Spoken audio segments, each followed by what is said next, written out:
शालीमार ते इंदिरा गांधी पुतळा मार्गावर अतिक्रमण विरोधी संयुक्त कारवाई. उपयुक्त मयूर पाटील यांच्या आदेशानुसार आणि विभागीय अधिकारी चंदन घुगे यांच्या मार्गदर्शनाखाली शालीमार ते इंदिरा गांधी पुतळा मार्गावरील हॉकर्स आणि अनधिकृत व्यावसायिकांवर मोठी अतिक्रमण कारवाई करण्यात आली. ही संयुक्त कारवाई पश्चिम व पूर्व विभागाच्या पथकांनी राबवली.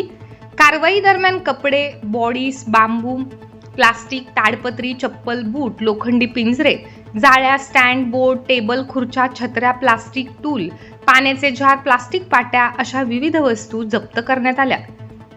जप्त केलेले 2 ट्रकभर साहित्य आडगाव गोडाऊनमध्ये जमा करण्यात आले. या मोहिमेसाठी अधीक्षक मधुकर गायकवाड, पश्चिम विभाग प्रमुख प्रवीण बागुल तसेच सुनील कदम, जावेद शेख, संजय सूर्यवंशी, जगन्नाथ हमारे, बापू लांडगे, संतोष पवार, मोहन भांगरे तसेच पोलीस अधिकारी आणि कर्मचारी उपस्थित होते. महानगरपालिकेच्या या कठोर कारवाईमुळे अनधिकृत व्यावसायिकांमध्ये खळबळ उडाली असून मुख्य रस्त्यांवरील अतिक्रमण हटविल्यामुळे रहदारीला मोठा दिलासा मिळाला आहे. प्रशासनाने नागरिकांना विनापरवाना रस्त्यावरती व्यवसाय न करण्याचे आवाहन केले आहे.